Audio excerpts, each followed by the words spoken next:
Mantan Menteri Energi dan Sumber Daya Mineral atau ESDM, sekaligus mantan Direktur Utama KAI, Ignatius Jonan dipanggil Presiden Prabowo Subianto di Istana Kepresidenan Jakarta pada Senin 3 November 2025.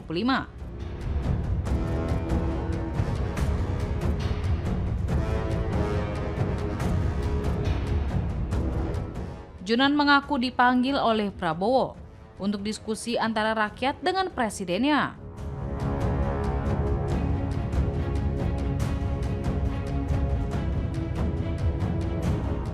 Kendati begitu, Jonan tidak berbicara banyak apa saja yang dibicarakan dengan kepala negara tersebut.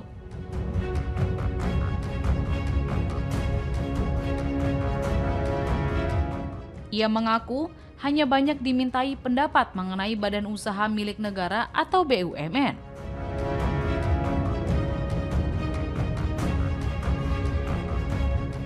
Prabowo bertanya kepada Jonan terkait partisipasi aktif luar negeri dan pemanfaatan BUMN untuk pembangunan dalam negeri.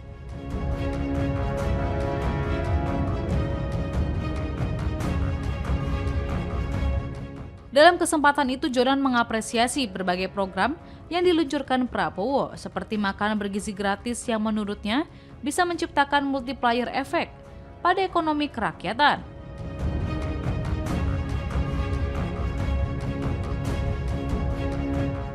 Meskipun, kata Jonan, terdapat sejumlah program yang perlu beberapa evaluasi agar bisa maksimal dalam penyelenggaraannya.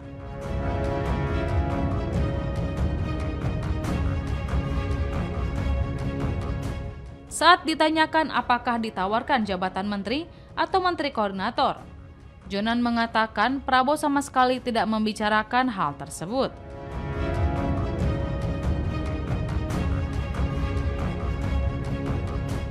Namun, ketika ditanya apakah Jonan mau membantu mensukseskan program pemerintah, Jonan mengaku siap apabila diminta oleh Prabowo.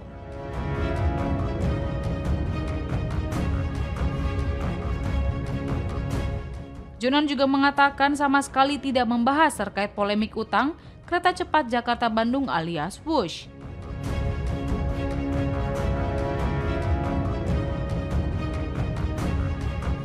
Menurutnya, Prabowo pasti mempunyai kebijakan sendiri mengenai utang proyek WUSH tersebut.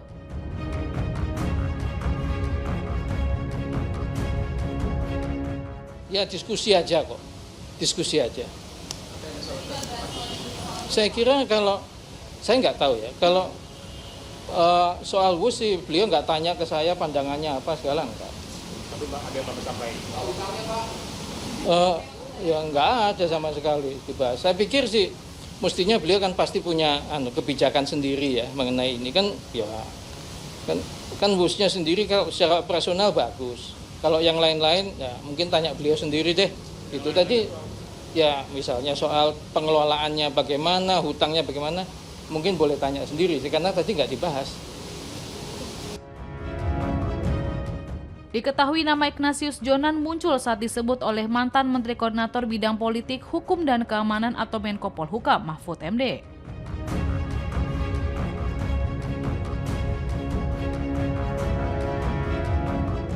Mahfud mengungkapkan bahwa mega proyek WUSH pada awalnya direncanakan dalam perjanjian government to government antara pemerintah Jepang dengan pemerintah Indonesia.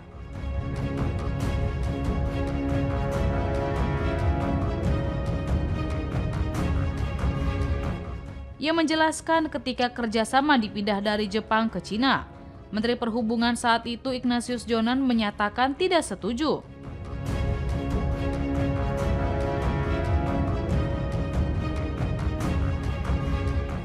Mahfud mengatakan saat itu Jonan menjelaskan ke Jokowi bahwa perjanjian atau kesepakatan dengan Cina tidak visible atau tidak bisa dilihat keuntungannya.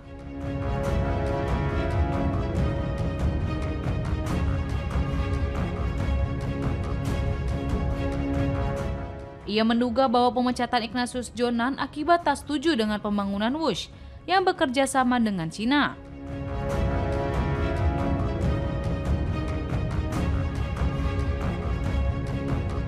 Sebagai informasi, WUSH dibangun dengan nilai total investasi sebesar 7,2 miliar US dollar atau setara 116,54 triliun rupiah.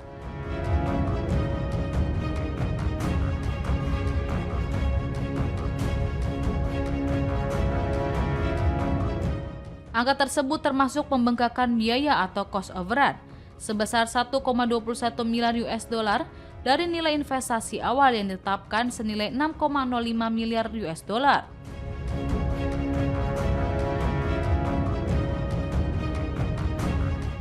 Dari total biaya investasi 7,2 miliar US dollar itu, 75% diantaranya didapat dari pinjaman China Development Bank.